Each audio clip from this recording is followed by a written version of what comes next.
ലോകത്തിലെ ഏറ്റവും വലിയ വിചിത്രമായ ഗ്രാമം.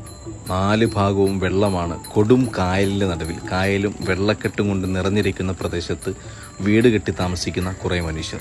അവരുടെ ജീവിതം കാണാനാണ് പ്രിയപ്പെട്ട കുഞ്ഞനുജൻ 11 വയസ്സുകാരൻ ത്രോ അവൻ്റെ നാട് കാണിക്കാൻ ഞങ്ങളെ കൊണ്ടുപോയത്. ഈ ഒരു യാത്ര ജീവിതത്തിൽ ഒരിക്കലും മറക്കാൻ പറ്റാത്ത ഒരു വലിയ അനുഭവമാണ്. അവിടുത്തെ മനുഷ്യരും അവിടുത്തെ രീതികളും എല്ലാം വളരെ അത്ഭുതം ഉണ്ടാക്കുന്നതാണ്. ഇതെങ്ങനെ അവർക്ക് സാധിക്കുന്നു എന്ന് പോലും നമ്മളെ ഞെട്ടിക്കുന്ന തരത്തിലാണ് ഈ യാത്ര. ഇത് കംബോഡിയയാണ്.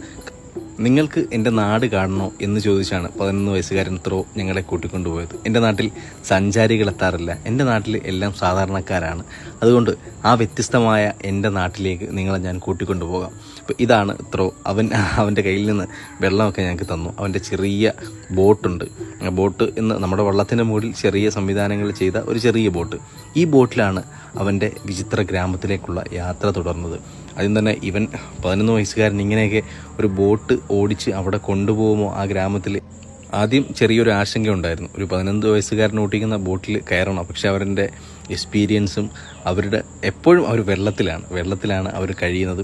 വെള്ളത്താൽ ചുറ്റപ്പെട്ട ആ ദ്വീപിലേക്കുള്ള യാത്ര അവിടെ നിന്ന് തുടർന്നു. ചുറ്റും മുഴുവൻ വെള്ളമാണ്. ആദ്യമായിട്ടാണ് ജീവിതത്തിൽ ഇങ്ങനെ ഒരു യാത്ര ചെയ്യുന്നത്.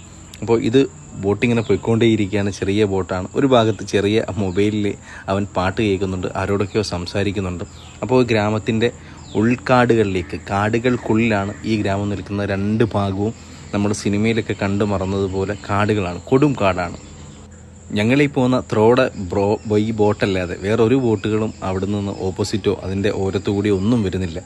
അത് അവൻ പറയുന്നത് വല്ലപ്പോഴും ആരെങ്കിലും വന്നാലായി, അല്ലാതെ ഒരുപാട് സഞ്ചാരികളൊന്നും എൻ്റെ നാട്ടിലേക്ക് വരാറില്ല എന്നാണ് അവൻ പറഞ്ഞത്.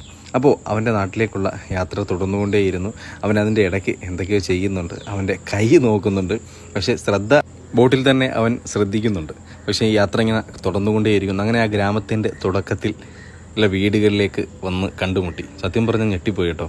നമ്മുടെ നാട്ടിൽ ചെറിയ വെള്ളപ്പൊക്കം ഉണ്ടാകുമ്പോൾ അതിനെ അതിജീവിക്കാൻ വേണ്ടി പെടാപ്പാട് വരുന്ന, കഷ്ടപ്പെടുന്ന ഒരുപാട് ജനങ്ങളെ കണ്ട് മറന്ന, 2018 പ്രളയമൊക്കെ കണ്ടു മറന്ന മലയാളി എന്ന നിലയിൽ ഇത്രയും വലിയ ഹോസ്പിറ്റലാണ് ഈ കണ്ടുകൊണ്ടിരിക്കുന്നത്.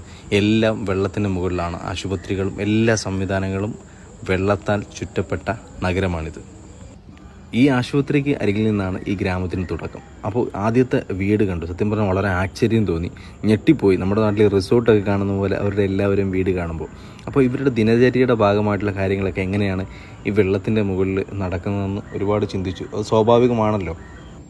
ഈ ഗ്രാമവും ഗ്രാമക്കാഴ്ചകളും ഇങ്ങനെ തുടർന്നുകൊണ്ടേയിരിക്കുന്നു. അതിൻ്റെ ഇടയ്ക്കാണ് അവൻ്റെ വീട് ഞാൻ കാണിച്ചു തരാമെന്ന് പറഞ്ഞത്. അവൻ്റെ വീട് ഈ ഒരു ബ്രൗൺ കളറടിച്ച ഈ കാണിക്കാൻ പോകുന്ന വീടാണ് അവൻ്റെ വീട്.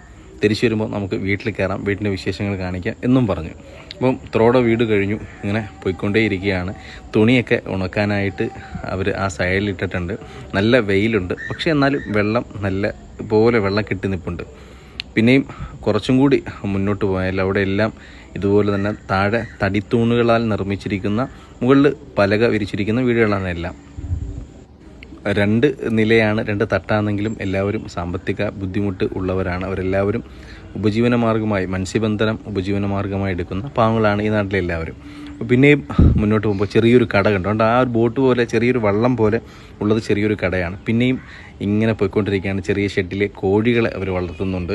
പിന്നെ വളരെ മനോഹരമാണ്. പുറത്തുനിന്ന് ആദ്യമായിട്ടൊരാൾ കാണുമ്പോൾ നമുക്ക് ഭയങ്കര ആശ്ചര്യം തോന്നും. ഇങ്ങനെയൊക്കെ കുറേ മനുഷ്യർ നമുക്ക് ചുറ്റും ഉണ്ടല്ലോ എന്നുള്ള അത്ഭുതവും ആശ്ചര്യവും അതൊട്ടും നമുക്ക് എങ്ങനെ പറഞ്ഞറിയിക്കണമെന്ന് സത്യം പറയാൻ അറിയില്ല.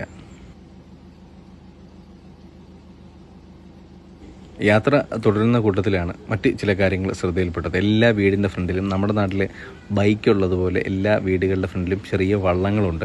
അവർക്ക് ഈ വീട്ടിൽ നിന്ന് മറ്റൊരു വീട്ടിലേക്ക് സഞ്ചരിക്കണമെങ്കിലും ചെറിയ വള്ളങ്ങൾ വഴിയാണ് പോകുന്നത്. പിന്നെ അവർ മത്സ്യബന്ധനത്തിന് ഉപയോഗിക്കുന്ന വലകളും അവരുടെ സംവിധാനങ്ങളും എല്ലാം ചെറിയൊരു ഭാഗത്ത് വെച്ചിട്ടുണ്ട്. എല്ലാ മനുഷ്യരും സിറ്റ് ഔട്ടിലും ആ വീടിൻ്റെ ടെറസിലും എല്ലാം ഒരുപാട് മനുഷ്യർ നിൽപ്പുണ്ട്. എല്ലാവരും പോകുന്നവരെല്ലാം വളരെ ആശ്ചര്യത്തോടു കൂടിയിട്ട് നോക്കുന്നുമുണ്ട്. ഈ ഒരു വിചിത്ര ഗ്രാമം ഇത് കംബോഡിയയിലാണ്. കംബോഡിയയിൽ ചോദിച്ചാൽ മനസ്സിലായി ഫ്ലോട്ടിംഗ് വില്ലേജ് എന്നാണ് ഈ വില്ലേജിനെ പറയുന്നത്. അങ്ങ് ദൂരെ അതിമനോഹരമായ ഒരു ക്രിസ്ത്യൻ ദേവാലയമുണ്ട്. ഒരു പെൺകുട്ടി അവളുടെ വീട്ടിലേക്ക് പോകുന്നൊരു കുട്ടിയാണ്. അപ്പം അവളും ഇങ്ങനെ ചെറിയ ബോട്ടിലാണ് പോകുന്നത്. വളരെ സ്പീഡിൽ, നമ്മളെക്കാട്ടിലും ഒരുപാട് സ്പീഡിലാണ് ആ കുട്ടിയും സഞ്ചരിക്കുന്നത്. പിന്നെ വളരെ ഞെട്ടിച്ചൊരു സംഭവം, ഇത് കണ്ടോ, 5, 6, 7, 8 വയസ്സുള്ള കുഞ്ഞു മക്കളാണ്. അവർ ആ വെള്ളത്തിൽ എവിടെയോ പോയിട്ട് വരുവാണ്. അവൻ ഞങ്ങൾ കണ്ടപ്പോൾ അവനും വളരെ അത്ഭുതമായിട്ട് തോന്നി. അവൻ ടാറ്റ തന്നു, നോക്കിക്കൊണ്ടേയിരിക്കുകയാണ്. നമ്മളുടെ മുഖം അവരുടെ നാട്ടിൽ നിന്ന് വളരെ വ്യത്യസ്തമാണല്ലോ. കംബോഡിയൻ യാത്രയിൽ ഒരുപാട് വ്യത്യസ്തമായ അനുഭവങ്ങളും വ്യത്യസ്തമായ യാത്രാനുഭവങ്ങളും ഒരുപാട് കിട്ടി ഞങ്ങൾക്ക്. അപ്പം ഇതിൽ നിന്നും അപ്പുറത്തേക്ക് കൊടും കാട്ടിൽ കൂടെയുള്ള മറ്റൊരു യാത്രയും ഇതിൽ നിന്ന് ഞങ്ങൾക്ക് കിട്ടി. അതും എന്തായാലും ഇതിൻ്റെ പിന്നാലെ തന്നെ സമയപരിധി ഉണ്ടായതുകൊണ്ട് ഇതിൻ്റെ പിന്നാലെ തന്നെ ആ വീഡിയോയും വരുന്നുണ്ട്. ഇങ്ങനെ ഒരു പയ്യൻ നമ്മുടെ നാട്ടിലെ കുഞ്ഞുങ്ങളെ അപേക്ഷിച്ച് എപ്പോഴും അധ്വാനശീലനായി കഷ്ടപ്പെടാനുള്ള ഒരുപാട് മനസ്സുള്ളവനാണ് ത്രോ എന്ന് പറയുന്ന 11 വയസ്സുകാരൻ. പിന്നെ ഏറ്റവും വലിയ പ്രത്യേകത, ഇവിടുത്തെ ജനങ്ങളെല്ലാം നല്ല മനുഷ്യരാണ്. എപ്പോഴും ചിരിച്ചുകൊണ്ട് സംസാരിക്കുകയും അതുപോലെ തന്നെ അവരുടെ വീട്ടിൽ എല്ലാവരെയും ആര് ചെന്നിരുന്നാലും എല്ലാവരുടെ വീട്ടിൽ വെൽക്കം ചെയ്ത് അവർക്കെല്ലാവർക്കും ഭക്ഷണവും വെള്ളവും കൊടുക്കുന്ന നല്ല മനുഷ്യരുടെ സ്ഥലമാണ് കംബോഡിയ എന്ന് പറയുന്നത്. കംബോഡിയൻ ഗ്രാമത്തിലൂടെ പിന്നെയും യാത്ര തുടർന്നുകൊണ്ടേയിരിക്കുകയാണ്. അപ്പം വ്യത്യസ്തമായ മറ്റ് വിശേഷങ്ങൾക്കായി പേജ് ഫോളോ ചെയ്യാൻ മറക്കരുത്. ഇനി പോകുന്നത് കൊടും കാട്ടിലെ പുറംലോകവുമായി ഒരു ബന്ധമില്ലാത്ത മനുഷ്യരുടെ ദ്വീപിലേക്ക്.